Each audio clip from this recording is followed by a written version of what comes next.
Prejudice often hides behind polished doors, but inside a luxury jewelry store one afternoon, that hidden ugliness would be dragged into the light. What began as a false accusation against a black woman browsing quietly among the displays would ignite a chain of events that shattered a corrupt network from the inside out. Neither the customer who called her out nor the officer who handcuffed her realized that the woman they targeted was the highest-ranking SWAT commander in the state, trained to lead, built to fight, and ready to tear down every lie they thought would protect them. Before we go any further, comment where in the world you are watching from, and make sure to subscribe, because tomorrow's story is one you don't want to miss. The air inside the Sutton and Vale jewelers carried the soft chill of conditioned luxury, a contrast to the warm afternoon sun outside.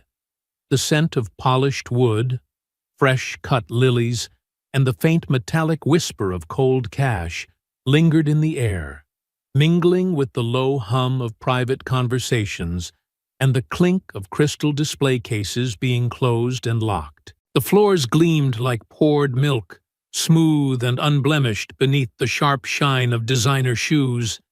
Each light overhead was carefully angled, scattering reflections across diamond necklaces, sapphire rings, and watches priced higher than most people's homes. The walls, covered in cream silk wallpaper, seemed to drink in every whisper, but echo the sound of heels tapping with soft authority. Commander Nia Lawson moved through the aisles without hurry, her presence calm, composed, almost too effortless for the space she occupied. She wore a crisp, tailored navy blouse tucked neatly into dark jeans, clean lines and understated elegance, a crossbody leather bag resting at her hip. Her short, natural curls framed a face that bore the quiet strength of someone accustomed to navigating rooms where she was seen but not truly welcomed. She paused at a case displaying a delicate tennis bracelet, white gold, a lattice of diamonds woven so finely it looked like silk. She admired it without touching the glass, her hands folded behind her back. Her expression remained neutral, unreadable to the clerks who eyed her with polite tension, their smiles just a little too tight, their glances flickering a beat too long to be courteous. Across the room, Marla DeWitt noticed her. Marla, swaddled in an ivory cashmere wrap and clutching a designer handbag, peered over the top of her sunglasses, her lips tightening. She was the kind of woman who believed her opinion was law, and that law had never been challenged. Her gaze swept Nia from head to toe, searching for the thread of difference, the justification to wrap her judgment around. She leaned closer to a nearby clerk, whispering, not so low that it couldn't be heard. "Keep an eye on that one," Marla murmured, her voice edged with false concern. "You know how these types can be." The clerk gave a nervous laugh, casting another glance toward Nia, as if Marla's words gave permission for suspicion to bloom. Nia felt it, of course. The way the room shifted, the invisible rope drawing tighter around her shoulders. It was a feeling she knew well. Not new, not surprising, but always bitter when it surfaced. Still, she remained where she was, breathing in slow, steady rhythms, giving no outward sign that she had noticed. She moved along the display case, admiring the pieces with the detached grace of a woman who had seen true treasures in her lifetime. Treasures worth far more than baubles behind glass. Marla watched her, phone sliding smoothly into her hand. She opened a live-stream app without hesitation, tilting the camera just enough to capture Nia in the frame without appearing obvious. Her voice took on a sticky sweetness as she spoke to her viewers. "Just here shopping, but look at this. Hope Security's paying attention," she said, her tone light but loaded. Nia caught the whisper of her voice, the unnatural tilt of the air again. She glanced toward Marla, expression still unreadable, then returned her gaze to the case. The store manager, a man in an impeccable gray suit, noticed the rising tension. His eyes flicked to Marla, then to Nia. A decision formed behind his gaze, brittle and safe. Not for what was right, but for what was easy. He stepped away quietly toward the entrance, his voice low into a headset. Moments later, the door opened, and Officer Trent Maddox walked in. He wore his uniform like armor, swagger rolling off his broad shoulders. His blonde hair was cropped close, his jaw set with the permanent grimace of a man who believed the world owed him deference. His hand rested near his belt as he scanned the store, eyes locking almost immediately onto Nia. The manager gestured subtly. Maddox nodded once, understanding without words. He approached with heavy, deliberate steps, the kind meant to be heard before they were seen. "Excuse me, ma'am," Maddox said, his voice loud enough to capture the attention of every customer in earshot. "I'm going to need you to come with me for a few questions." Heads turned. Conversations stilled. Even the delicate clinking of jewelry seemed to cease. Nia turned slowly to face him. She said nothing at first, letting the silence hang, forcing him to hear it. "On what grounds?" she asked, her voice calm, almost gentle. Maddox smirked, as if the very act of questioning him was insolence. "We have a report of suspicious behavior," he said. His hand hovered near the cuffs at his belt. Just cooperating would be best for everyone. Behind him, Marla's phone was still rolling, her smile wide and triumphant. The store staff shifted uneasily, their eyes darting between Maddox and Nia, none brave enough to speak. Nia glanced around, measuring the room, measuring the stakes. And though she knew she could end this in a sentence, reveal her authority, she chose instead to see how far they were willing to go. For the truth was not in their words, but in their actions. And already, it was speaking louder than anything else. The room seemed to hold its breath as Maddox stepped closer, the slight creak of his boots against marble slicing through the growing murmur of the crowd. Nia didn't move. Her arms remained at her sides, palms open, fingers relaxed. But Marla DeWitt took that stillness for guilt, her voice rising in a syrupy, saccharine pitch as she addressed her phone's growing audience. "There she is," Marla said, loud enough now for the entire store to hear, "caught red-handed, trying to slip that bracelet right into her bag.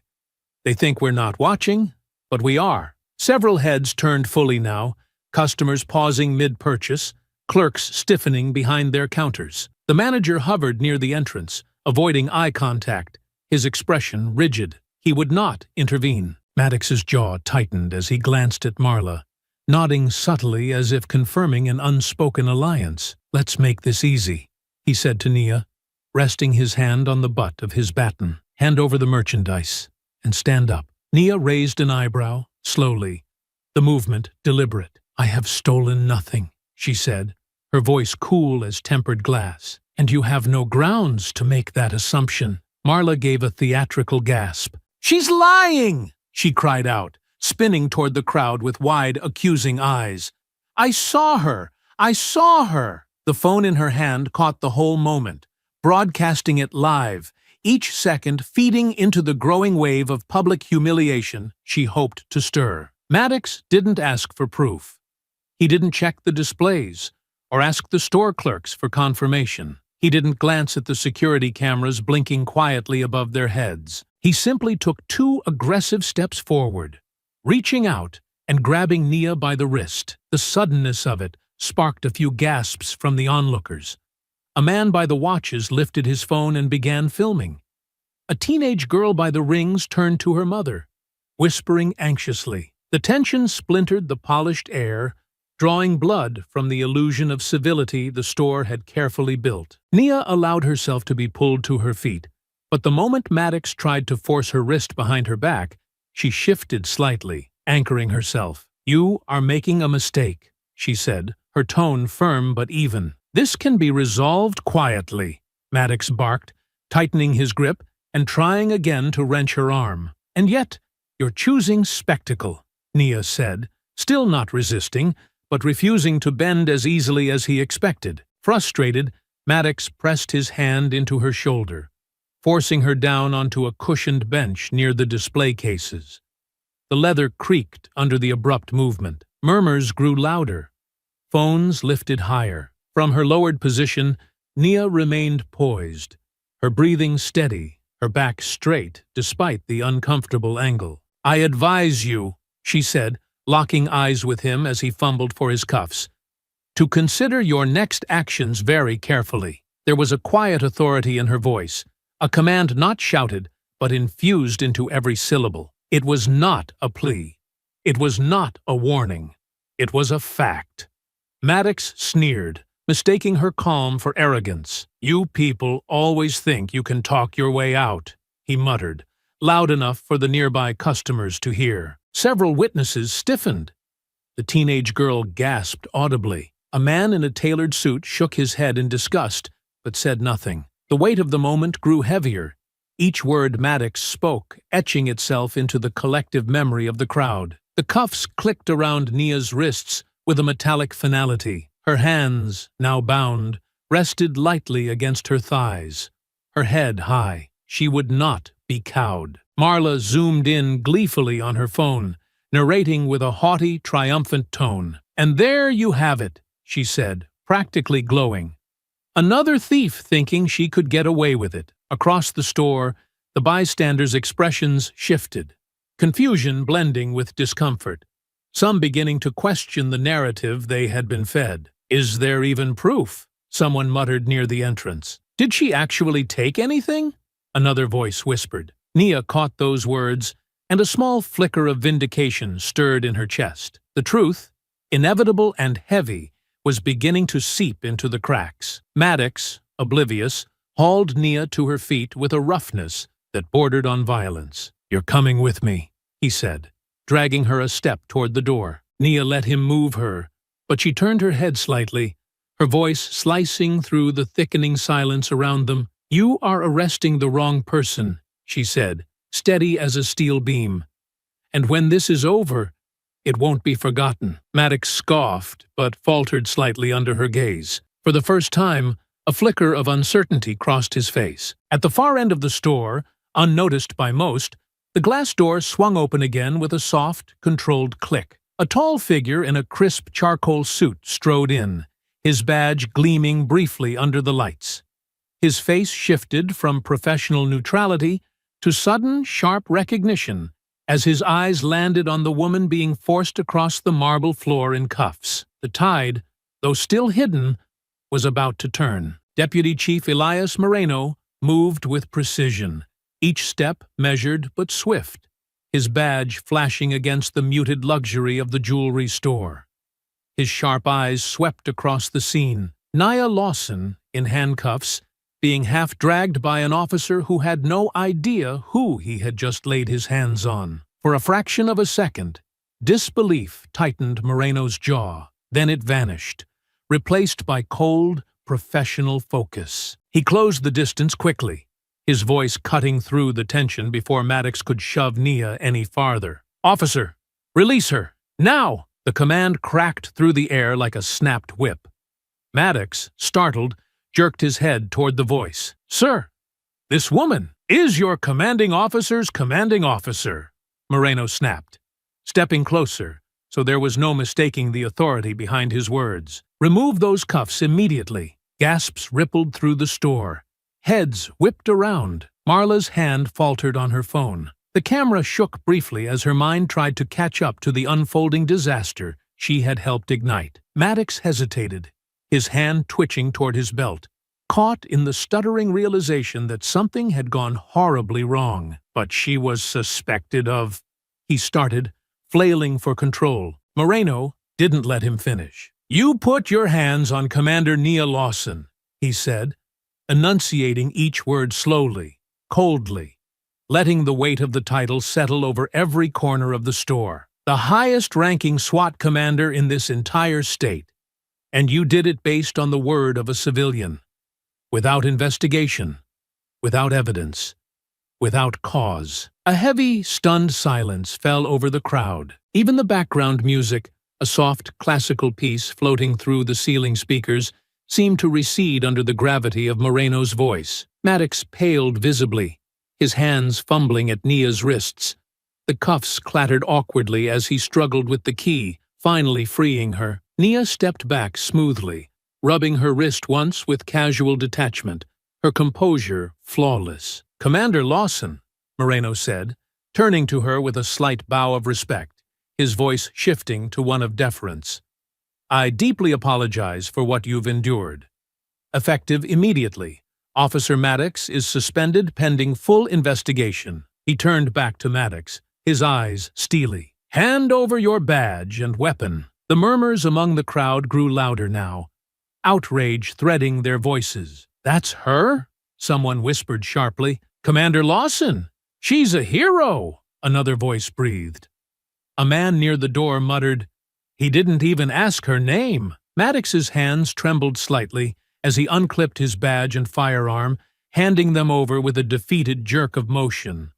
His face, red and splotchy, showed flashes of disbelief, anger, and fear. Marla, meanwhile, edged toward the wall, her phone still in hand but now trembling visibly. She glanced around the room, realizing too late that the tide she had helped swell was now crashing down, and she was standing directly in its path. Nia looked at Maddox, her gaze even and unflinching. "You treated me like a criminal," she said quietly, "because you thought you could, and you would have treated any other black woman the same way if I hadn't worn this badge." There was no rage in her voice, no raised tone. It was the calm, devastating truth spoken plainly for all to hear. It carried farther than any shouted words ever could have. Moreno stepped in again, clearing his throat. "We will escort Officer Maddox from the premises," he said to the room, but more importantly to the cameras still rolling in several bystanders' hands. "There will be a full investigation. Transparency will be given the highest priority." As Maddox was led away by two uniformed officers Moreno had summoned by radio, Nia remained standing in the center of the store, her posture a monument to dignity. The store manager, white-faced and visibly sweating, stumbled forward. "Commander, please, we didn't know. He stammered. Nia raised a hand, silencing him without a word. She wasn't interested in apologies given out of fear. Not now, not like this. She turned to Moreno. "I want to file an official misconduct report," she said crisply, her voice cutting through the heavy air. "On scene. Now." Moreno nodded immediately, pulling a small tablet from his jacket and opening an internal complaint form. "Of course, Commander," he said, his tone professional but quietly proud. "Include," Nia added, "the store's participation, the civilian's false report, and Officer Maddox's excessive use of force." The store manager blanched even further. Marla's phone finally lowered to her side, her face crumpling into panic as she realized her live stream, still broadcasting, had caught every word, every misstep. Nia gave one final measured glance around the room. She saw the judgment now. Not for her, but for them, for those who had doubted, those who had participated, those who had watched and said nothing. The room that had once pressed its silent hostility onto her now sagged with the weight of shame. Justice had not yet been served, but it had been awakened, and Nia Lawson was not leaving until it roared to life. The fallout from the jewelry store incident hit the local news cycles within hours, clips of the confrontation flashing across television screens and social media feeds like wildfire. Footage captured by bystanders circulated widely, and Marla's original livestream, meant to shame, became evidence against her. Commander Nia Lawson wasted no time. She filed her misconduct report that very evening, then shifted focus to the deeper work. She knew this was bigger than one officer's bias. It always was. 2 days later, sitting in the polished conference room of the Internal Affairs Division, Nia reviewed the initial investigation notes alongside investigator Tasha Rollins. The walls of the room were glass, but the weight of their discussion made the space feel closed and heavy. Tasha, a sharp-eyed woman with a knack for cutting through red tape, slid a file across the table. "You're going to want to see this," she said, her voice low. Nia opened the file carefully. Inside were stills pulled from Marla DeWitt's social media history, financial disclosures, and public records. At first glance, it was standard background. Upscale charity events, gala photos, golf tournaments.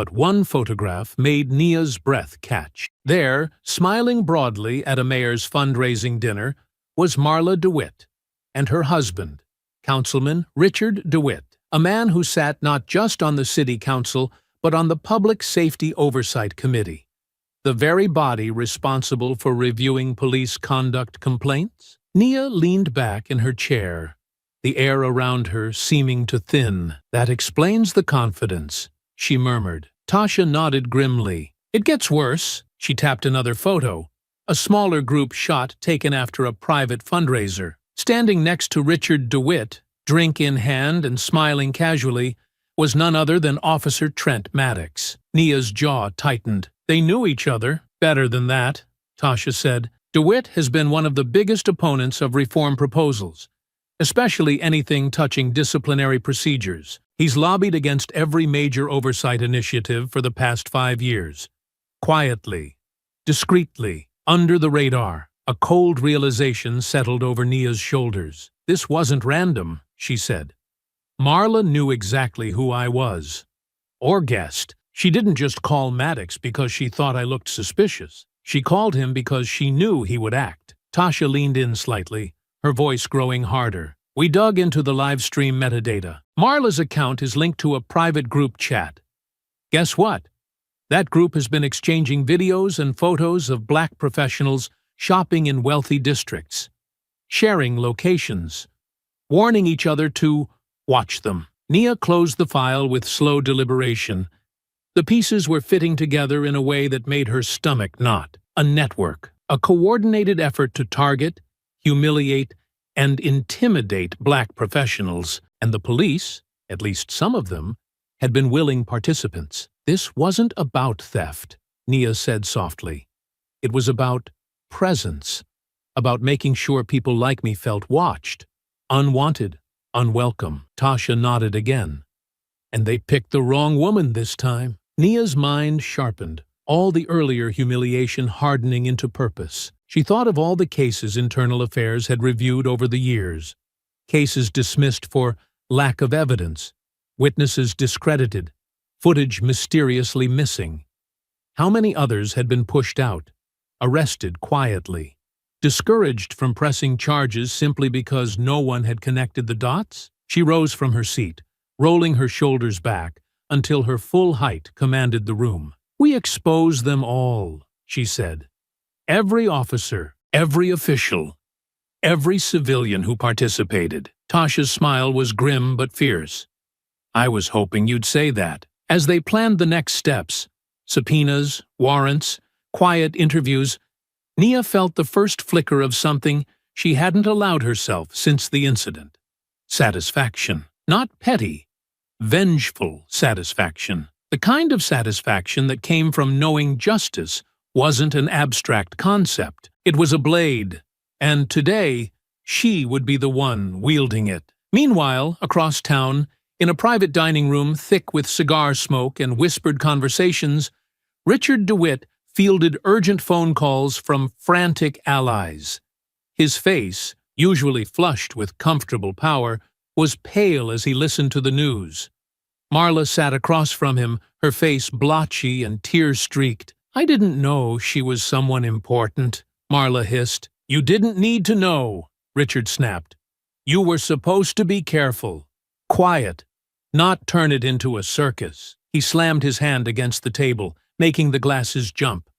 Now, the cracks they had spent years papering over were starting to split open, and nothing, not power, not money, could hold them together. Not anymore. The Internal Affairs Division was housed in the older wing of headquarters, far from the polished public lobbies and official press rooms. Down here, the walls were bare, the lighting sharp and clinical, humming faintly overhead. It wasn't meant to impress. It was meant to strip everything down to truth, or at least the truth the department allowed to surface. Commander Nia Lawson sat across from Investigator Tasha Rollins, the two women surrounded by towers of case files, arrest records, and incident reports stacked high across the table. Tasha, sleeves rolled up and a pen tucked behind one ear, flipped another folder open. Her brow furrowed deeper with each page she turned. "They thought burying it in paperwork would hide it," she muttered. "But it's all here. They just didn't think anyone would bother connecting the dots." Nia leaned forward, scanning the growing mountain of evidence. Patterns leapt out. An overwhelming majority of arrests involving Black and Latino citizens, petty charges inflated into violent offenses, routine stops escalated into use-of-force incidents. She picked up one report. An arrest made 3 years prior during a supposed disorderly conduct call outside an upscale restaurant. The arrested man had been a corporate lawyer. No charges stuck. No body cam footage survived the investigation. Another file showed a local school principal handcuffed outside a grocery store for suspicious loitering in daylight in his own neighborhood. Each case was another piece in the larger puzzle. A deliberate, targeted campaign of harassment designed to intimidate, isolate, and humiliate. And standing at the center of many of these cases was the same handful of officers. Maddox's name was a frequent visitor to the pages. But he was not alone. Tasha pulled out a chart she had started mapping by hand, the lines and circles webbing out across the paper. "Look at this," she said, tapping the lines. "Maddox, Brenner, Klein, Hoffman, all tied to use-of-force incidents dismissed without consequence. Same reviewing officers each time. And every victim? Black, Latino, or a documented minority business owner." Nia studied the chart in silence. The depth of the corruption was staggering, but it was the predictability that sickened her most. They hadn't even needed to hide their bias. The system had done it for them. "We need to present this to the Oversight Committee," Tasha said, her voice sharp with determination. "Full public hearing. No internal reviews. Full transparency." Nia nodded slowly, but something cold gnawed at the edge of her mind. "If it were that simple," she said, "they would have cleaned this up years ago." No sooner had the words left her mouth than her phone buzzed. She checked the caller ID. "Chief Samantha Greer." Tasha raised an eyebrow as Nia answered, setting the call to speaker. "Commander Lawson." Greer's voice oozed through the line, too smooth to trust. "I've been following the developments regarding Officer Maddox. Impressive work so far." Nia didn't answer immediately. She knew a backhanded compliment when she heard one. "Thank you, Chief," she said flatly. "However," Greer continued, "I'm concerned about the broader implications this investigation might create. We need to be cautious. Public confidence in the department is fragile. Exposing isolated incidents is one thing, but implying a systemic problem." She let the sentence trail off, the implication hanging thick in the air. Tasha rolled her eyes silently across the table. Nia's voice remained even. "We're not implying anything, Chief. We're following the facts." There was a brief pause on the line, a beat too long to be casual. "I'm authorizing a special internal review committee," Greer said finally. "All future investigative actions will need to be coordinated through my office." Nia's fingers tightened slightly against the edge of the table. Translation.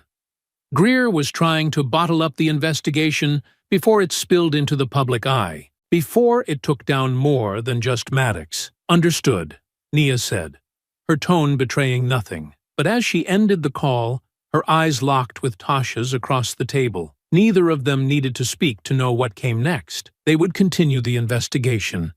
But now they were racing against the clock and their own leadership. "We'll need to move faster," Tasha said, sweeping the files into categorized piles. "And smarter. Greer will start quietly shutting doors, burying evidence, pressuring witnesses." Nia nodded. "Then we need to get loud before she can." Outside the walls of internal affairs, the protests still swelled like a living thing, surging through the streets in waves of voices and banners. Inside, Nia Lawson was preparing for a different kind of war. One fought with evidence, strategy, and the cold, steady force of truth cutting through every lie. They had rattled the foundations. Now, they would tear them down. The city stretched wide beyond the glass windows of Commander Nia Lawson's office, a sprawling maze of rooftops and streets bathed in the gold of a setting sun. the horizon soft and blurred, as if the world itself hesitated on the edge of something inevitable. She sat motionless behind her desk, surrounded by teetering stacks of case files and incident reports that carried the quiet weight of years of concealed injustice, each folder a silent witness to the rot festering just beneath the polished surface of the department she had fought to help shape. Outside, the distant chants of protesters drifted upward, a low, persistent pulse that seemed to echo in the stillness of the room. And as Nia listened, she let the reality settle heavily onto her shoulders. If she pursued this investigation to its rightful end, if she dragged every hidden injustice into the light as the truth demanded, she would not only expose the corrupt network operating within the department, but she might very well collapse the fragile public trust that she and a handful of others had spent their entire careers trying to build. The realization gnawed at the edge of her mind, not with the sharp pain of doubt, but with the slow, grinding ache of a decision that could not be undone once made. And as she leaned back in her chair, closing her eyes against the glare of the sinking sun, her thoughts drifted back to another time, another moment when the weight of belonging and survival had pressed against her chest like a heavy stone. She remembered her first year at the academy, walking the narrow corridors of the training complex, her footsteps careful, her shoulders straight, the knowledge that she was being watched, stitched into every movement she made. She remembered the instructors who offered half smiles and curt nods, the fellow cadets who chuckled under their breath when she answered questions too quickly, the ones who marveled not at her skill, but at her very presence among them, as if competence in her skin was something rare, something unnatural. She remembered the nights spent alone in the parking lot after long days of drills and evaluations, staring at the city lights in the distance, wondering if the price she was paying, the relentless vigilance, the suffocated anger, the daily calculation of when to speak and when to swallow her pride, was one she could bear for a lifetime. And yet she had stayed. She had stayed because the badge, despite its imperfections, despite the institution it represented, had meant something sacred to her. It had meant protection, service, the chance to be a shield for those who had been left unguarded too long. It had meant hope, not just for herself, but for every black recruit who had entered the academy halls with quiet determination burning in their chests, and for every child who needed to see that justice could wear their face too. Now, as the evidence piled before her and the scale of the corruption became undeniable, she realized the brutal truth. Preserving the illusion of trust would only serve the system that had betrayed its own people, and while tearing it down would invite backlash, scorn, and opportunistic attacks from those eager to twist the narrative. Doing nothing would be the greater betrayal, not just of herself, but of everyone who believed in the ideals she had once sworn to uphold. The decision, though agonizing, crystallized with a clarity that left no room for compromise. Rising from her chair with slow, deliberate movements, Nia crossed the office to the old wooden filing cabinet tucked in the corner, a relic from another era that had somehow survived modernization, and pulled open the top drawer. From within, she retrieved a framed photograph, its edges worn from years of handling, and stared down at the image of herself as a young woman, standing proudly beside her grandfather in front of the small Alabama church where he had marched for civil rights decades before. His hand rested on her shoulder in the picture, steady and sure, his eyes gleaming with the same defiance she felt now stirring anew inside her, and she could almost hear his voice again,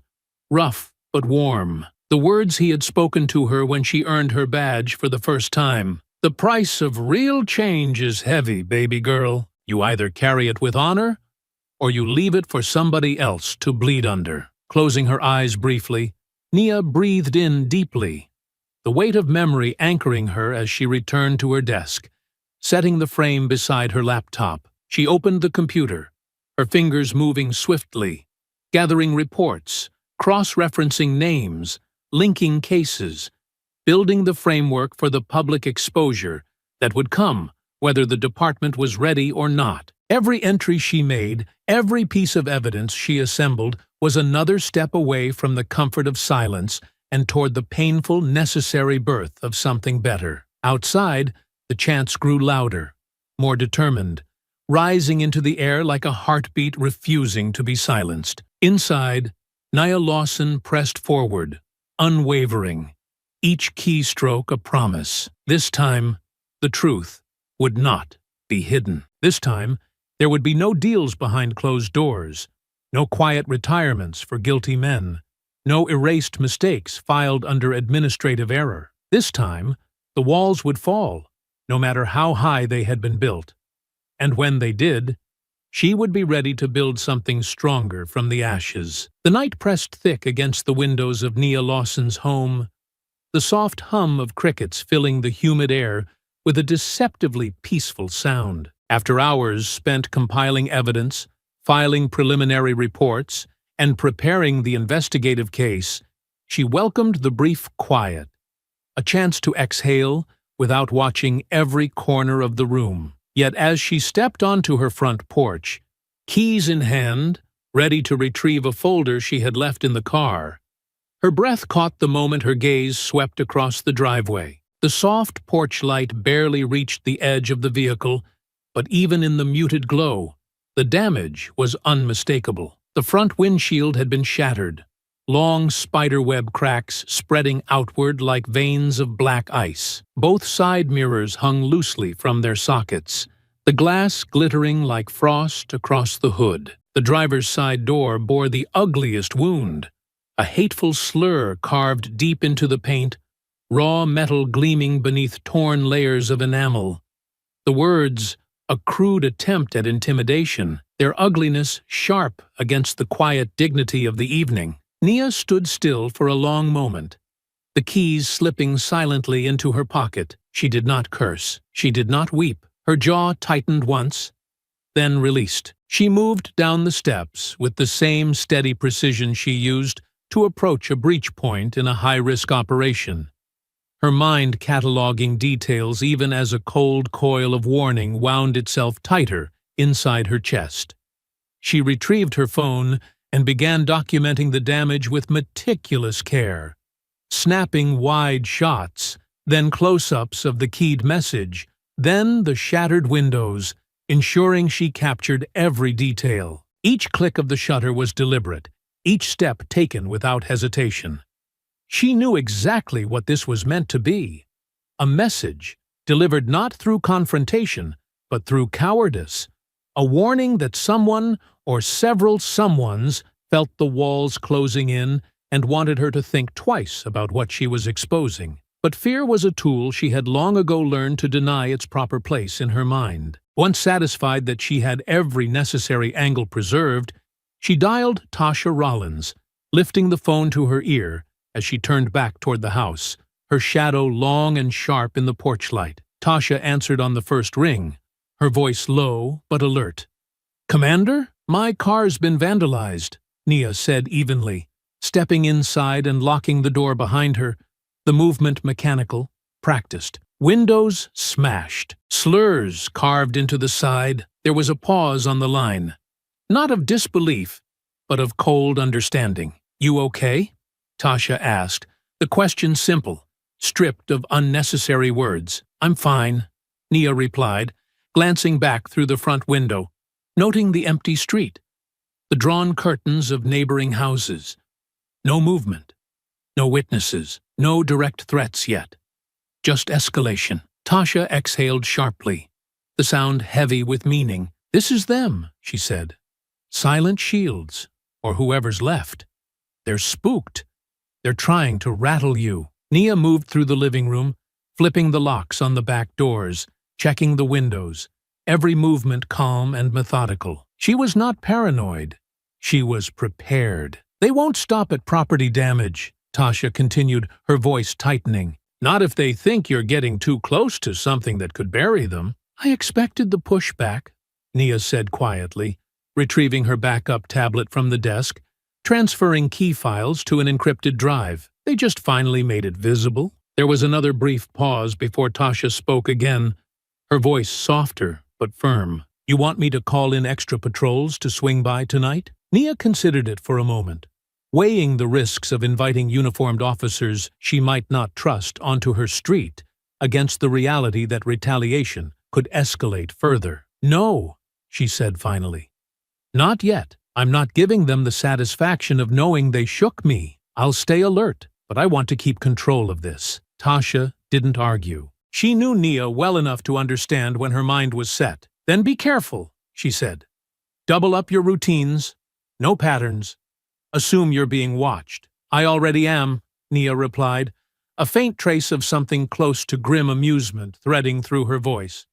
"They're just too sloppy to do it properly." Tasha laughed softly, the sound dry, battle-worn. "I'll keep digging from my side." Maddox's encrypted email accounts turned up a lead today. Might be something big. Old correspondence between certain department heads. Looks like the same names keep popping up over and over. "Silent Shields," Nia said, the words sliding through her teeth like a blade unsheathed. "Yeah," Tasha confirmed. "And if what I'm seeing is right, it's bigger than we thought. It's not just patrol officers or street cops. This thing has tentacles everywhere. Commanders, supervisors, maybe even people sitting on city committees." Nia leaned against the wall, the coolness of the plaster grounding her, as the enormity of what they were up against stretched wider with each passing hour. "They're desperate," she said. "Which means they're going to make mistakes. We just have to be ready when they do." "And we will be," Tasha said, with a certainty that felt like a lifeline thrown across the growing darkness. "We didn't come this far to fold now." They ended the call shortly after, Tasha promising to send encrypted files to Nia's secure drive by morning. Standing alone in the dim light of her home, Nia listened once more to the quiet outside, her senses stretched taut. Not with fear, but with a sharpened readiness honed by years of surviving hostile environments. The warning etched into the side of her car was meant to frighten her into silence. Instead, it had only hardened her resolve, sharpening her focus to a razor's edge. If Silent Shields thought she would back down now, they had made a mistake far graver than any broken window or slashed tire. They had declared war against a woman who had spent her life learning how to endure, how to fight, and above all, how to win. The night unfolded like an endless stretch of black velvet, the city lights thinning the farther Commander Nia Lawson drove from downtown. She kept to main roads whenever possible, maintaining steady speed, her senses tuned sharply to the rhythm of traffic. It had been a long day of combing through the digital wreckage of Silent Shields, each new revelation a heavier blow than the last. But it was the unease prickling along the back of her neck now that kept her adrenaline from dipping into exhaustion. In her rearview mirror, the same pair of headlights glowed steadily, hovering at an exact, unnatural distance behind her. Not close enough to tailgate, not far enough to be random. She had first noticed them near the freeway exit, a black, unmarked sedan pulling onto the road 2 cars behind her. At first, she told herself it might be nothing. Paranoia heightened by the earlier vandalism, but after 3 turns, 2 lane changes, and a deliberate detour she had taken into a residential area, the car remained. Patterns mattered. Repetition mattered. Nia's fingers brushed against the small body cam clipped to the inside of her jacket, hidden just behind the lapel. She had activated it the moment she started her drive home. A precaution born not from fear, but from a seasoned instinct honed by years of surviving battles, both seen and unseen. She didn't break pace. She didn't accelerate or slow dramatically, refusing to offer any tells. Instead, she scanned the horizon and caught sight of a bright cluster of lights about a mile ahead. A gas station, still busy even at this hour, its lot filled with trucks and late-night travelers. Without hesitation, she signaled her turn and pulled into the station, easing her car alongside one of the pumps positioned closest to the storefront's well-lit windows. As she stepped out, keeping her movements smooth and unhurried. She didn't have to look far to confirm her suspicions. The black sedan rolled in behind her a few seconds later, parking 2 rows over with an affected casualness that only highlighted the predatory intent behind it. 2 men emerged, both in civilian clothes, but their posture, their clipped strides, and the wary, assessing way they scanned the lot gave them away instantly. Nia recognized the type. Off-duty officers who believed the badge granted them authority no matter where they stood, no matter how far they strayed from the rules. She kept her hands visible, resting lightly on the roof of her car, presenting no threat, offering no excuse for escalation. The men approached at an angle meant to box her in without seeming overt to the casual observer. One was broad and heavy-set, a permanent smirk tugging at the corner of his mouth. The other was wiry and sharp-eyed, his fingers drumming against the side of his jeans in a restless rhythm. They stopped a few feet from her, close enough that their voices wouldn't carry far, but far enough to claim plausible deniability. "Evening, Commander," the heavier one said, his voice oiled with mock respect. "Out a little late, aren't we?" Nia tilted her head slightly, her expression smooth, unimpressed. "Is there a reason you're following me?" she asked, her voice calm, clipped, every syllable designed to carry weight without needing to rise in volume. The wiry man chuckled under his breath, low and ugly. "Following? Just happened to be heading the same way. City's not as big as you think when you're working late." The heavy-set one leaned in a fraction closer, lowering his voice to a murmur meant for her ears alone. "Careful, Commander. Lotta accidents happen after dark. Lotta bad luck on lonely roads." It wasn't a threat voiced outright, but it didn't have to be. The intent curdled the space between them, foul and unmistakable. Nia didn't flinch. She didn't reach for her badge or argue, or let them see even the smallest ripple of anger. Instead, she shifted her weight slightly, letting the hidden camera catch the full angle of their faces under the gas station's bright halogen lights. "If you're trying to intimidate me," she said, her tone neutral, almost clinical, "you're wasting both our time." The heavy one shrugged, feigning innocence, but a flicker of frustration crossed his face. "Just friendly advice," he said, tossing a wink at her like he was doing her a favor. Nia's lips curved into a smile so slight it barely lifted the corners of her mouth. "Advice noted," she replied, her voice sharp enough to split glass. Without waiting for them to push further, she turned, re-entered her car with a slow, deliberate movement, and locked the doors with a muted click that echoed louder than a gunshot in the sudden silence between them. As she pulled away, she caught a glimpse of the 2 men standing under the fluorescent lights, watching her leave with thinly veiled irritation. The encounter was over, but the message was received.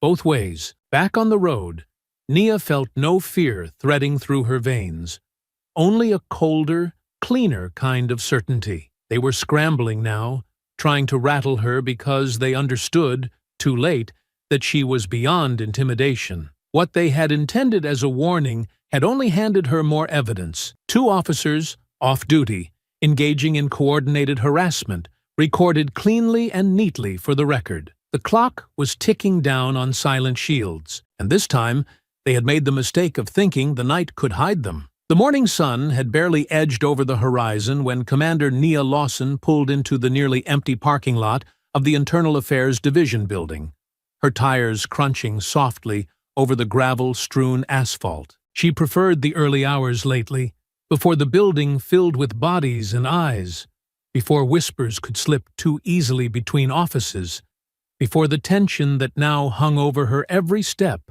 grew thick enough to choke. Stepping inside, she nodded to the lone officer posted at the front desk, bypassing the usual security scans with her department-issued clearance. The halls stretched silent ahead of her, the overhead lights humming their low, constant tune. Her office, tucked neatly on the second floor, should have been untouched, a space that, by regulation and policy, was protected from tampering without her express permission or a formalized investigation warrant. But the moment she entered, she knew something was wrong. The air had a stillness to it that felt off, too calculated. Her chair was slightly askew, her desk drawer open by a mere crack. Papers subtly shifted out of their carefully ordered stacks. And there, planted squarely in the center of her desk, resting atop a manila folder like an accusation, sat a small black flash drive. Nia closed the door behind her, her eyes scanning the room slowly, methodically. She did not touch the drive. She did not approach the desk. Instead, she stepped backward, withdrawing her phone and opening the secure camera application designed specifically for law enforcement documentation. Every movement she made was recorded. Slow, deliberate, ensuring there would be no gaps, no room for later manipulation. Before she could call Tasha Rollins, a sharp knock rapped against the glass. Marcus Elroy, the civilian security supervisor for the building, hovered outside her office, his posture tense, his expression carefully schooled into neutrality. He carried a clipboard under one arm, a heavy set of keys at his belt, jangling softly as he shifted his weight. Nia opened the door without inviting him in. "Commander Lawson," Elroy said, clearing his throat awkwardly. "I need to speak with you regarding a matter of departmental concern." Nia said nothing, letting the silence hang until he faltered slightly, eyes darting briefly to the flash drive sitting so conspicuously visible behind her. "A suspicious item was reportedly discovered in your office during routine overnight maintenance," he continued, his tone stilted, reciting words not his own. "For security purposes, I've been instructed to initiate an internal search." "Instructed by whom?" Nia asked, her voice calm, even pleasant, though her muscles coiled with silent fury. Elroy hesitated, an almost imperceptible flicker of fear crossing his face. "Standard protocol, ma'am," he said quickly. "Verbal authorization from administrative command. In other words, no paper trail, no official authorization, no legitimate oversight. They were trying to catch her off guard, to find an excuse, any excuse, to tarnish her record before she could burn theirs to the ground." Nia smiled coolly, stepping fully into the doorway to block Elroy's view inside. "Unfortunately for you," she said, her tone still smooth, "Internal Affairs Procedure 17B requires any search involving command staff to be fully documented under an official evidence handling protocol, complete with external witnesses, body cam recording, time-stamped evidence logs, and independent chain of custody oversight." Elroy's mouth opened, closed, then opened again like a man gasping for air underwater. "Ma'am, I'm sure we can handle this quietly." "No," Nia said, her voice slipping into the iron command that had carried her through battlefield deployments and high-risk raids alike. "We will do this by the book. Publicly. Transparently. I will not consent to an unauthorized search." Behind the professional facade, Nia could see him recalculating, understanding that the trap they had set for her was already slipping from their fingers. "I'm invoking full procedural protections," she added, stepping backward and snapping photos of Elroy's presence at the door, of the flash drive still untouched on her desk, of the time-stamped security panels visible on the office wall. Every second of delay bought her more proof. Every second made their hastily assembled setup easier to dismantle. Within minutes, the building's on-call legal counsel was summoned.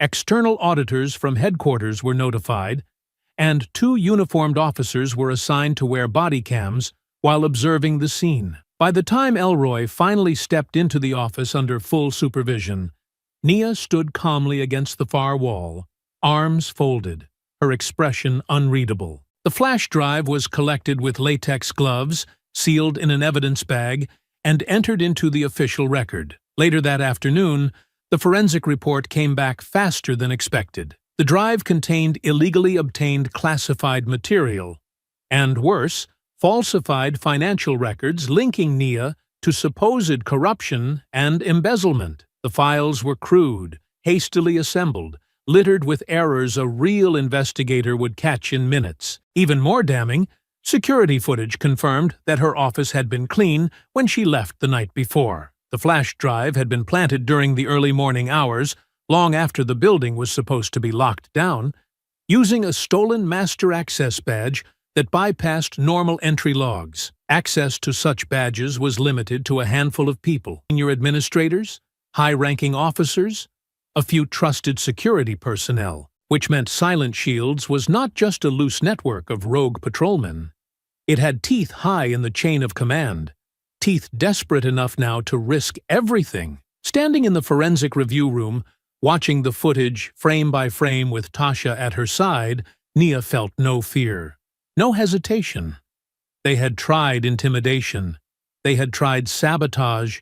Now they had tried outright character assassination. Each attempt only confirmed how deeply they feared what she was uncovering. And if they thought these tactics would drive her into silence, they had miscalculated catastrophically. All they had done was hand her more ammunition and expose their desperation for the whole world to see. The following morning, sunlight slanted low across the polished floors of internal affairs, but inside the secure conference room where Commander Nia Lawson and investigator Tasha Rollins worked, the world felt darker, heavier, more charged with quiet urgency than ever before. A dozen evidence folders were spread across the wide oak table, along with a heavy-duty laptop connected to an encrypted forensics server, humming softly in the corner. Tasha's fingers moved rapidly across the keyboard, her brow furrowed, the glow of the screen highlighting the tight set of her mouth. She was tracing the latest lead,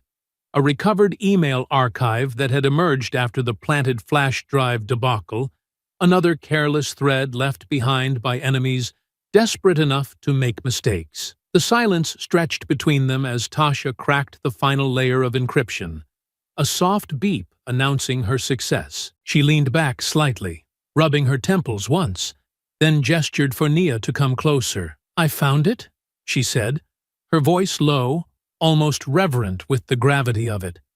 Or at least, the heart of it. Nia pulled a chair beside her, eyes narrowing as she scanned the open files.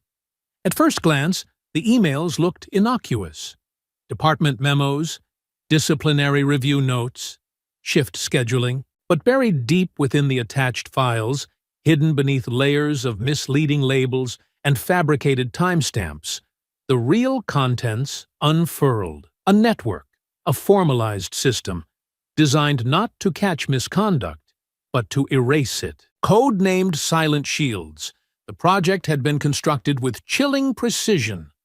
An internal task force posing as a reform initiative while actually filtering complaints, purging body cam footage, pressuring witnesses, and doctoring evidence whenever necessary to protect valued personnel deemed too important, too connected, or too publicly critical to lose. Tasha scrolled through lists of officers quietly protected under the program. Maddox's name appeared repeatedly. Each use of force incident, each accusation of racial profiling, each complaint tied to excessive force bundled neatly into resolved statuses without explanation. But it was the next revelation that turned Nia's stomach cold.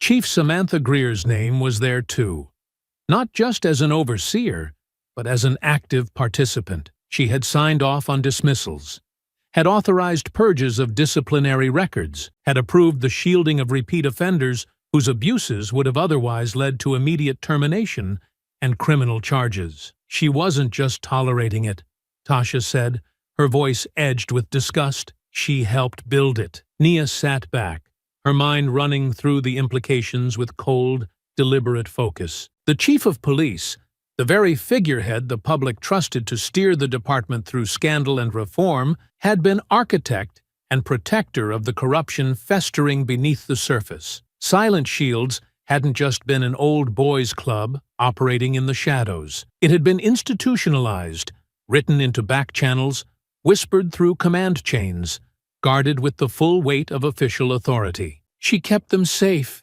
Nia said quietly, her fingers drumming against the table.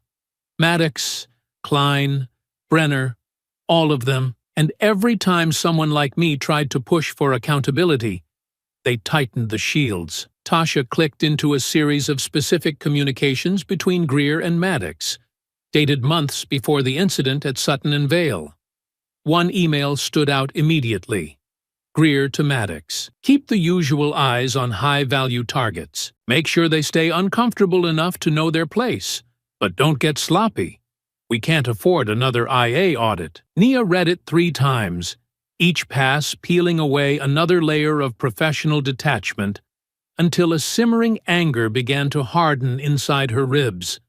They hadn't just been protecting their own. They had been actively orchestrating campaigns of intimidation against citizens, especially black professionals, deemed out of place in wealthy spaces or positions of authority.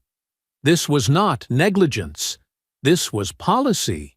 They tried to destroy you because you didn't fold, Tasha said, closing the laptop gently, as if the weight of the truth might crack the screen if handled too roughly. You scared them because you wouldn't bend like the others. Nia stood, walking slowly to the window, arms folded, gaze sweeping across the city spread below them. Everything she had fought for, every compromise she had made in the hope of changing the system from within, had led to this moment. The stark realization that the rot had not grown despite leadership's efforts, but because of them. For a long minute, she said nothing, letting the truth settle into the marrow of her bones. Then she turned, her voice steady, low, almost gentle, the sound of a woman no longer willing to ask for permission to do what was right. We don't bring them down quietly, she said.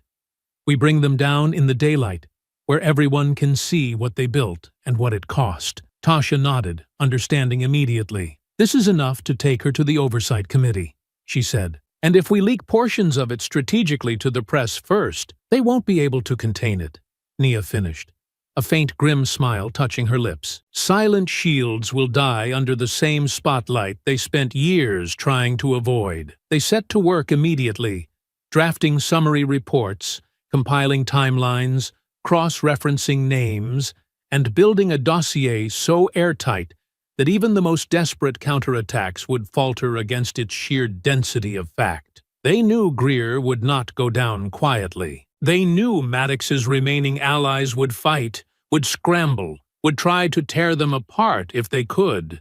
But the evidence was a blade honed sharp now, and Nia was no longer in the business of dulling her edge for anyone. The morning air carried the sharp tang of anticipation as Commander Nia Lawson made her way into the discreet cafe tucked between an old bookstore and a shuttered tailor shop, the kind of place that had been forgotten by the city's gleaming redevelopment plans and so remained invisible to the casual passerby. She slid into the booth tucked into the farthest corner, the cracked leather seats offering the quiet kind of familiarity that made conversations dangerous to the powerful. Across from her sat Brandon Cole, a journalist with a reputation for precision and persistence, a man who had built his career not on sensationalism, but on careful, methodical exposure of the stories the public was never supposed to hear. He wore a simple black jacket, a worn press badge tucked into his shirt pocket,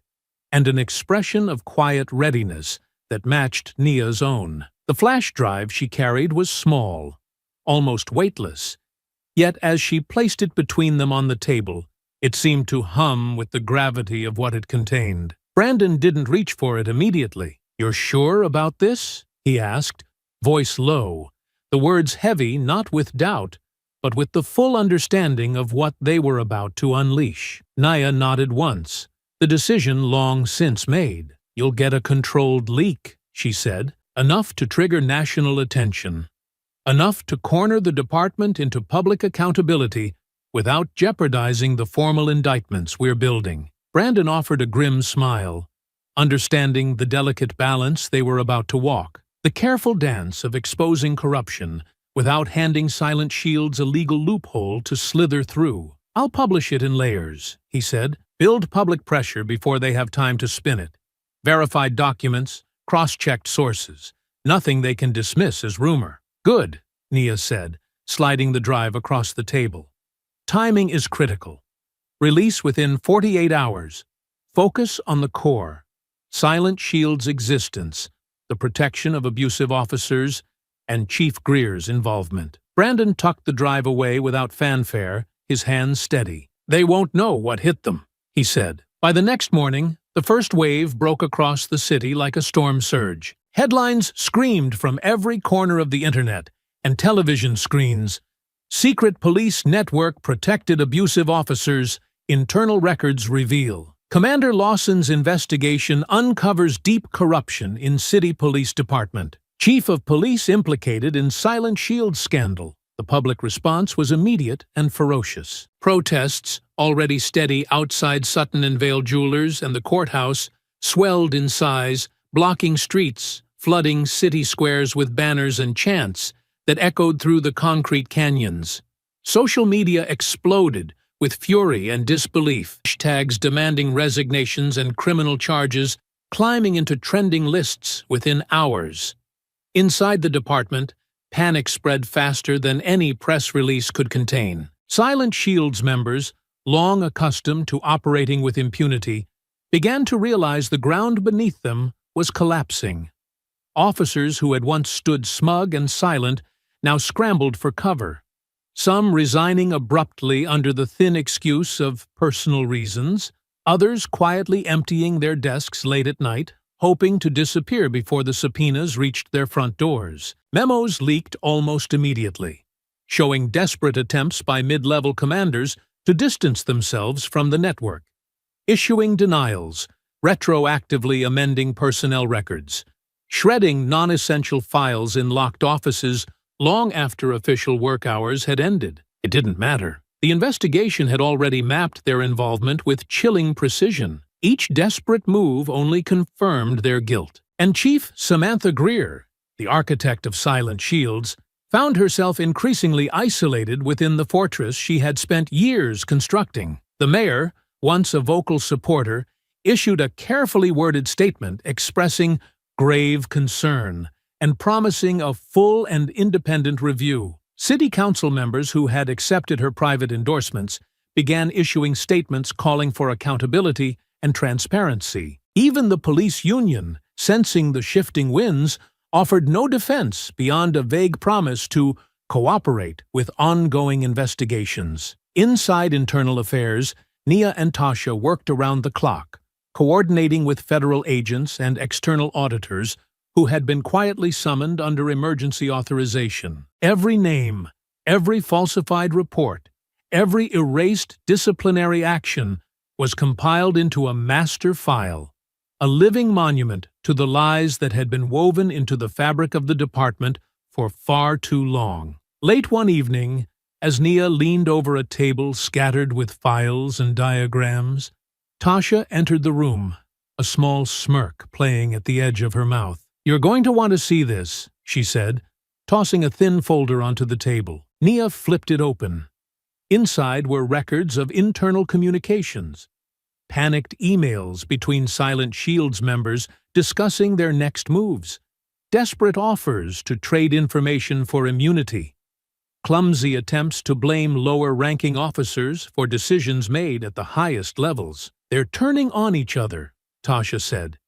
"Greer's inner circle is fracturing faster than we predicted." Nia allowed herself a rare, brief smile. It wasn't the end yet, not even close, but it was the first clear crack in the armor they had been chipping at for so long. "They know it's over," Nia said, straightening the folder neatly atop the growing pile of evidence. "Now, it's just a matter of who falls first, and how hard." Across the city, lights burned late in government offices, legal firms, and private homes where men and women once shielded by Silent Shields now faced a future defined not by power, but by fear. For years they had operated in darkness, believing themselves invisible, invincible. Now, with the truth dragging them out into the daylight, they had nowhere left to hide. The courthouse steps gleamed under the late afternoon sun, a stage set for reckoning as reporters jostled for position,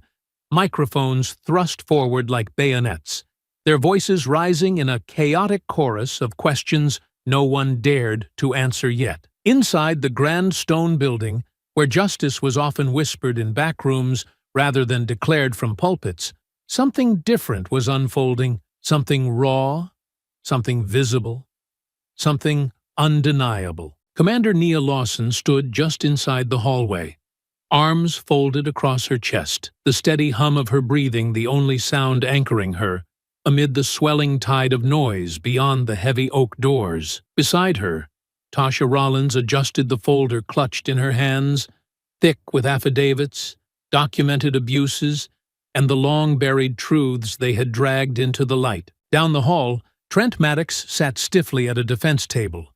His usual swagger evaporated, leaving only a man who understood too late that the system he believed would protect him had finally broken its silence. His uniform, once pressed and gleaming with undeserved authority, now hung awkwardly off his frame, the badges stripped away, the weight of public hatred bearing down with every breath he took. The district attorney's voice rang sharp and clear as the charges were read aloud, each one a brutal incision into the myth of Maddox's invincibility, excessive use of force, falsification of arrest reports, tampering with evidence, conspiracy to obstruct justice. Each accusation built upon the last, the list stretching on with clinical precision, every name of every victim enunciated carefully, no longer lost to the indifferent bureaucracy that had once shielded him. When the final charge was read, a hush fell across the courtroom so complete that Nia could hear the soft rustle of pages turning in the gallery. Maddox kept his head low, refusing to meet her eyes, his hands clenched into pale fists atop the table, a silent admission of a man who knew the battle was no longer his to fight. Across town, the fallout continued to spread. Marla DeWitt's name had surfaced alongside Maddox's in the first wave of investigative reports released to the public, and while her crimes had not been violent, the civil lawsuits filed against her carried their own kind of devastation. Video footage from the jewelry store, once smugly filmed by Marla herself, played on endless loops across news stations and social media.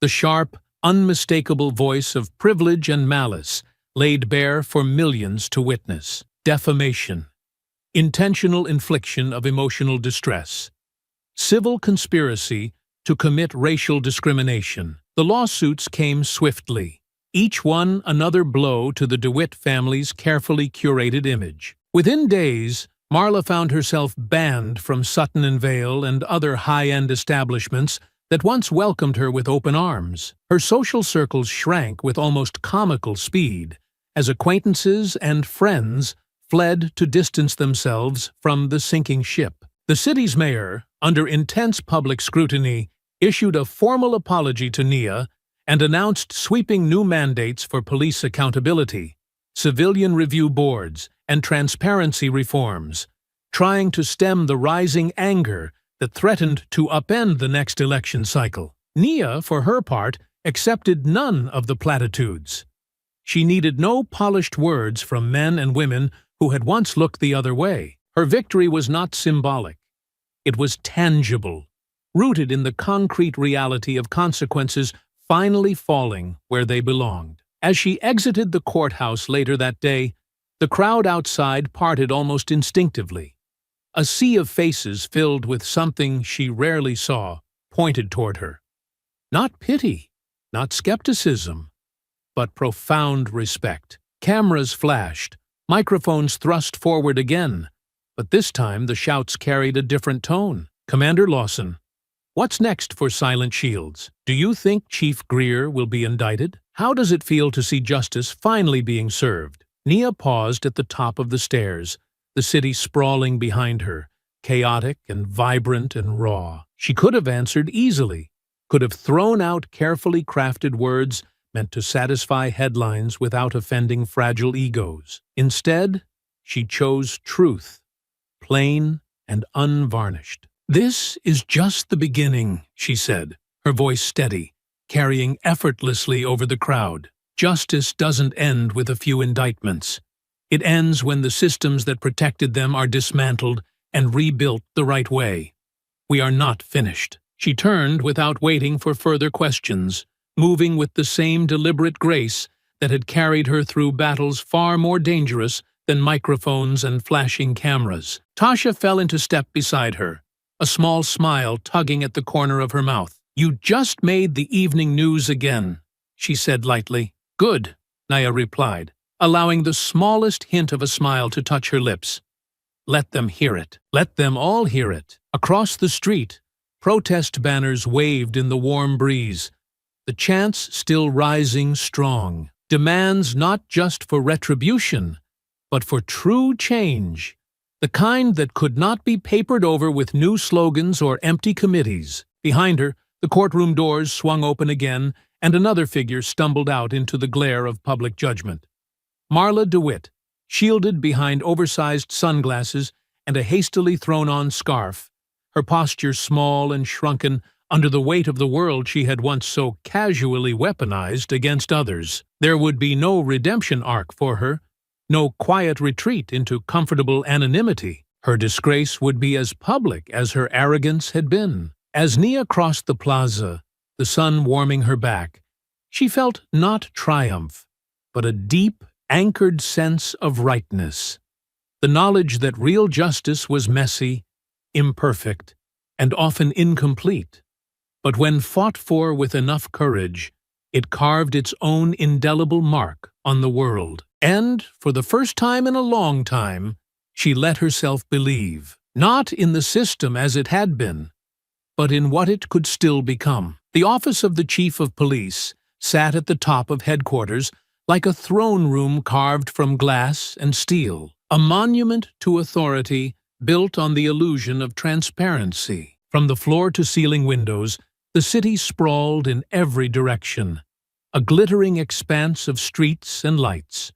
But inside the thick silence of the room, the air was dense with something heavier than power, the looming inevitability of a reckoning. Commander Nia Lawson stood in the center of the room, calm and composed, the evidence files she carried tucked neatly under one arm. Her gaze did not waver as Chief Samantha Greer rose slowly from behind her heavy oak desk, her movements deliberate, as though she could somehow slow the tide that had been rushing toward her since the moment silent shields began to unravel. Greer's expression was tight, her lips pressed into a hard line, her jaw set with the stubborn pride of someone who had ruled without question for far too long, and now found herself dragged unwillingly into a confrontation she could no longer control. "You've made quite the mess, Commander," Greer said finally, her voice sharp but brittle, cracking at the edges despite her efforts to maintain composure. Nia tilted her head slightly,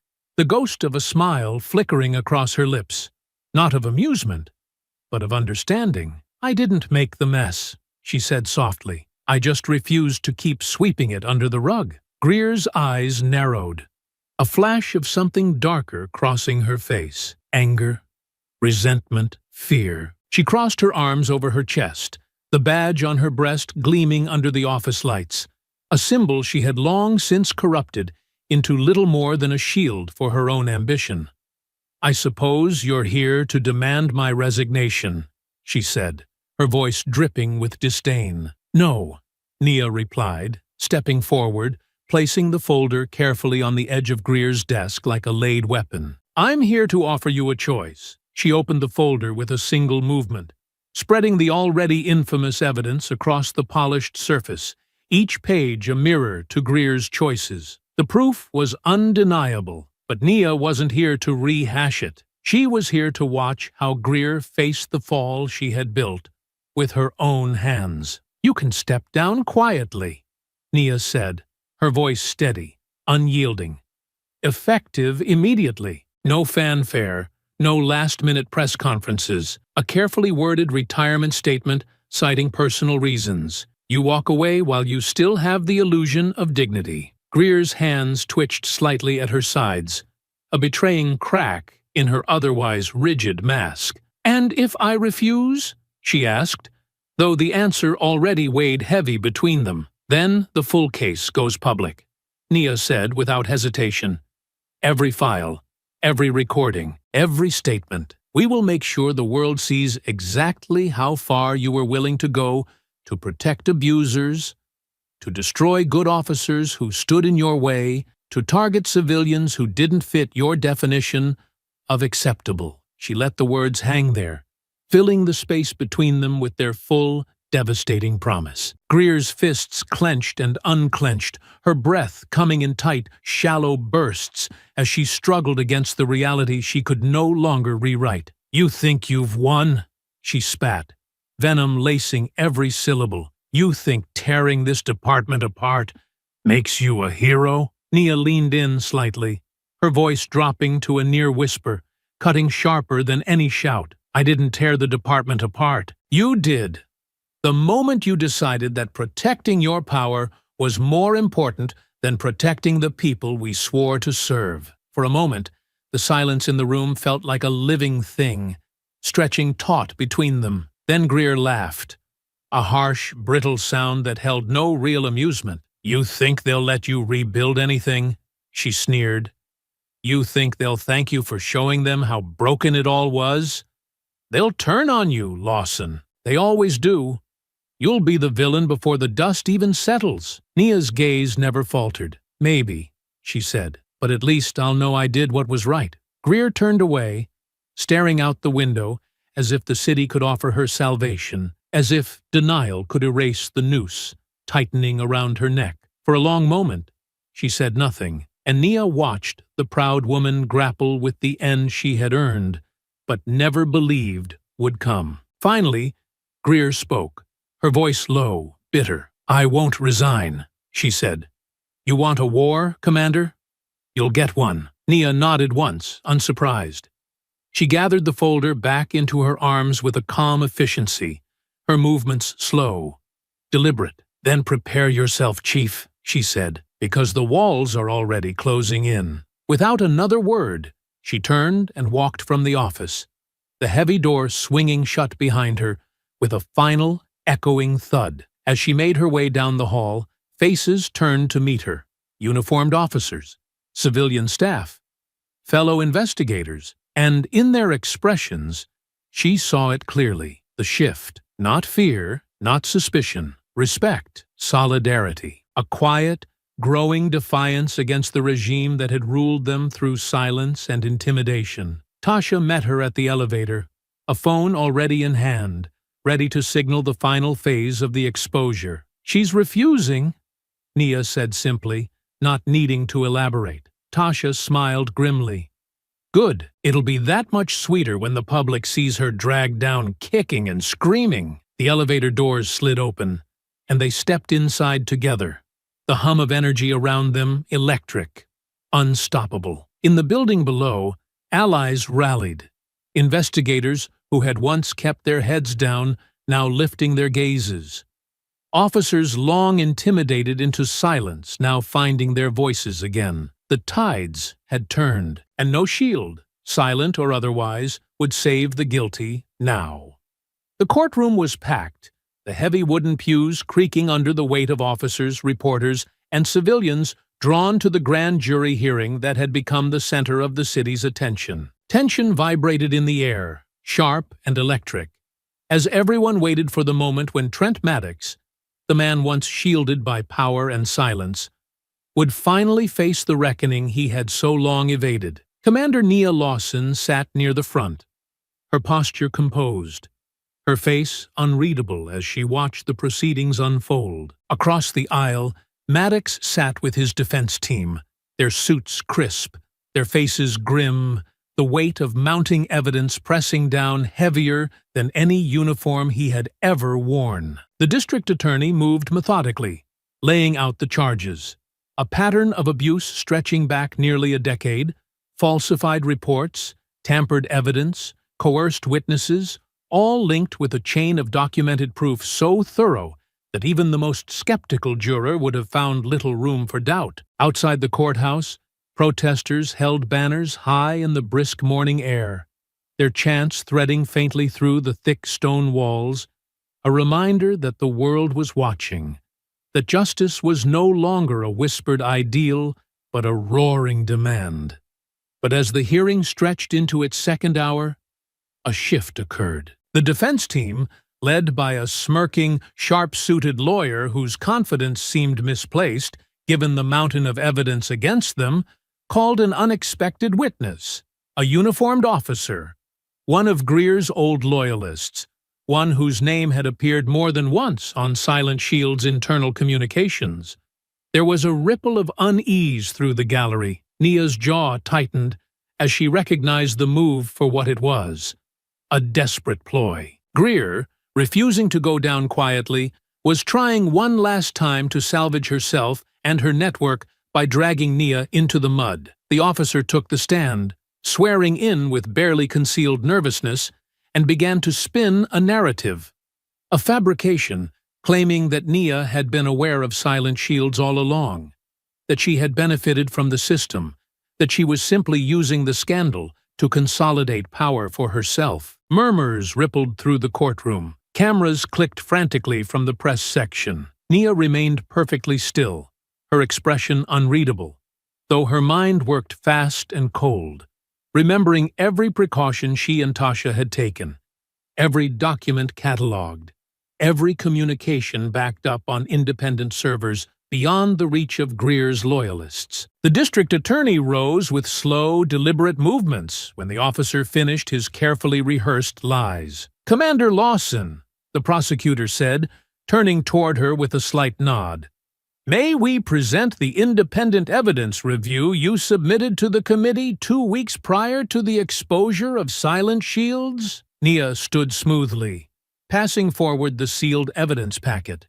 Notarized, time-stamped, unassailable. The bailiff accepted it, delivering it to the judge, who reviewed the contents silently before passing it to the jury foreman. Inside were the original reports Nia had filed, the complaint documents submitted through official and unofficial channels, the ignored warnings, the formal protests she had made long before the scandal had ever seen daylight. And there, laid bare in black and white, was the proof. Not only had Nia not benefited from Silent Shields, she had actively tried to expose misconduct, facing resistance and retaliation every step of the way.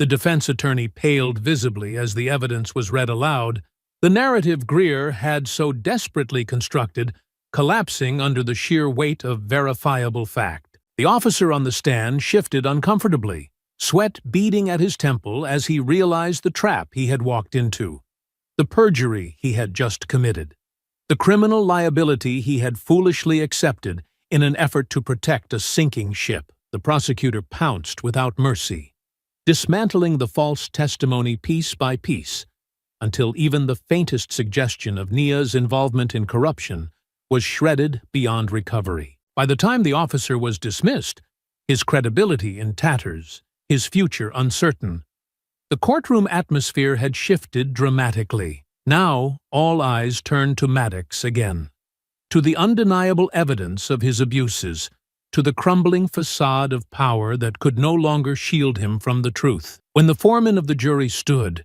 the air seemed to freeze. Maddox was indicted on all major counts: falsifying official reports, using excessive force causing bodily harm, conspiring to obstruct justice, and tampering with evidence. The list continued, each word a hammer blow against the empire Maddox and his protectors had built, each declaration stripping away another layer of the illusion that had allowed so much suffering to go unanswered for so long. When the final indictment was read, the tension in the courtroom shattered into a roar of reaction.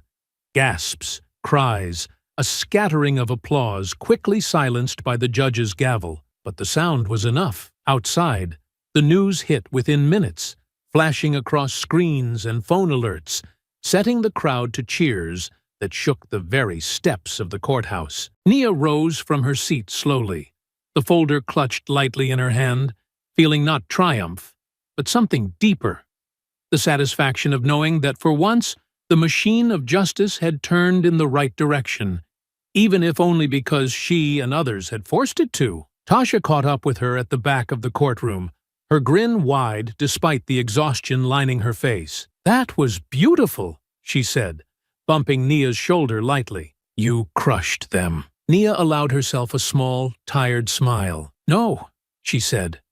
"The truth did. We just refused to let them bury it." And as she stepped into the sunlight outside, the chants rising like a tide around her, She understood that what they had built here would not be easy to erase. Not this time. Not ever again. The days that followed unfolded like the slow unfurling of a long-awaited storm. The dark clouds of secrecy finally split open by the relentless, searing light of exposure. Across every news channel, every headline, every public forum, the story of Silent Shields unraveled in front of the world, with a brutal clarity no spin or distraction could deflect. Internal Affairs released its full report to the public, a thick, meticulously documented accounting of years of misconduct, suppression, and systemic corruption. Names were listed plainly, without euphemism or protection, each tied to specific abuses, each a piece of the machinery that had quietly crushed justice under the weight of self-preservation. The network that had operated behind closed doors was dismantled methodically, every thread of influence pulled into the open. Officers who had once moved through the ranks with impunity were suspended, investigated, or forced to resign, their careers collapsing under the sudden and unstoppable tide of accountability. Civil suits flooded the courts, led by victims who had once been silenced, their voices now amplified by public outrage and undeniable evidence. Department officials scrambled to answer for failures long ignored, while citizen watchdog groups gained unprecedented access to records that had previously been shielded from scrutiny. Trent Maddox faced his sentencing with none of the defiance he had once wielded so easily. Found guilty not only for the attack at Sutton and Vale, but for a long history of abuses, his fate was sealed by the sheer weight of testimony, video footage, and falsified reports unearthed during the investigation. Stripped of his badge, his pension, and his freedom, he was escorted out of the courtroom under heavy guard, his final expression one of hollow defeat. In another corner of the city, Marla DeWitt endured her own downfall. Civil judgments piled against her name, draining her once vast resources. No longer welcome in the country clubs and charity circles that had once celebrated her, she lived under a cloud of lawsuits and public disdain. Her carefully polished image shattered beyond repair, Marla faced a future marked not by privilege, but by the heavy burden of disgrace and financial ruin. As the fallout continued, the former chief of police, Samantha Greer, became the most prominent symbol of the broken system. Her termination was swift and final, delivered during a televised press conference where the mayor outlined the extent of her complicity in the conspiracy. Greer's attempts to deny her role crumbled under the mountain of evidence laid before the public. Her past political allies, once eager to align themselves with her reputation, withdrew their endorsements without ceremony. The interviews that had once heralded her as a visionary leader vanished, replaced by editorials condemning her failures. The shield of power she had built over decades did not withstand the weight of truth, leaving her reputation hollowed out and exposed to the very public she had manipulated for so long. Meanwhile, reforms swept through the department with a speed and ferocity rarely seen in the city's long and troubled history. New mandates made body cameras mandatory and tamper-proof. An independent civilian review board, composed of activists, legal experts, and retired judges, was granted full oversight authority over internal investigations.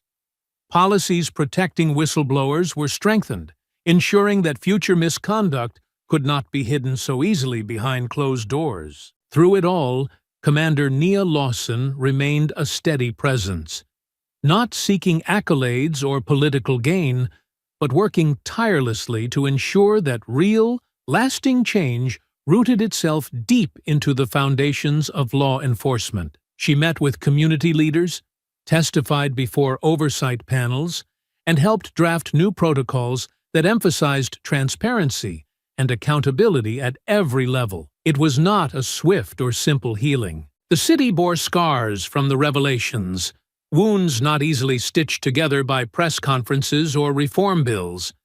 But the difference was palpable. There was an acknowledgement now of what had been allowed to fester in the dark, and with acknowledgement came the first real steps toward repair. Late one evening, standing outside the newly established Civilian Accountability Center, Nia watched the city breathe under the wide, clear sky. Tasha joined her, holding 2 steaming cups of coffee, and they leaned against the railing in companionable silence. "Think it'll stick this time?" Tasha asked after a long moment, her voice carrying both hope and the battle-weariness of someone who had seen too many promises fade before. Nia took a slow sip of her coffee, eyes scanning the skyline where protest banners still fluttered in the breeze, and murals honoring truth-tellers had begun to replace old walls of silence. "It will," she said simply, "because too many people are watching now, because too many of us fought to make sure they can't pretend not to see anymore." In the distance, the city lights shimmered like scattered embers, not dying, but glowing steadily, ready to ignite something new. And as the night deepened, Nia knew that even though the battle had been brutal, even though the cost had been high, it was a fight worth every scar left behind. Justice, real justice, was not a single moment or a single victory. It was a lifetime of standing, of speaking, of refusing to be silent, no matter the cost. And she would carry that torch forward, no matter how long it took, no matter how heavy it sometimes felt. Because now, at last, the silence was broken. The soft murmur of conversation drifted through the elegantly lit interior of Sutton and Vale Jewelers, the polished marble floors and gleaming glass cases pristine once again. Yet the air tonight carried a different kind of weight, one built not from opulence, but from remembrance. A private ceremony had been organized, unpublicized except among a small, carefully chosen group of attendees: community leaders, activists, law enforcement officials, and the senior management of the store, who now understood that apology alone was never enough. Action had to follow. In the center of the main hall, beneath a canopy of soft golden lights, stood the unveiled plaque, newly installed along the western wall. Crafted in bronze, understated yet impossible to miss, it bore simple but powerful words: "In acknowledgement of past injustice, and in commitment to a future of equality and dignity for all, let what happened here never be repeated." Commander Nia Lawson stood among the gathered crowd, her hands resting loosely in front of her, her expression composed, reflective. She wore no uniform tonight, no badge polished to gleam under the lights. There was no need. Her presence alone spoke more powerfully than any title ever could. Executives from the store gave brief, humble speeches, acknowledging their failures and committing resources toward racial equity initiatives in the city. Promises were made, but this time Nia could feel the difference. There was weight behind the words, real pressure from a community that had learned not to let accountability end at apologies. When offered the chance to speak, Nia declined with a gentle shake of her head, preferring to let the moment stand on its own, without fanfare or personal glory. She remained quietly at the edge of the ceremony, watching as others approached the plaque, reading it carefully, some pausing longer than others, their faces thoughtful, some remorseful, some quietly grateful. There was no grand applause, no flashing cameras, no orchestrated celebration, and Nia preferred it that way. Real change was rarely born in explosions of noise.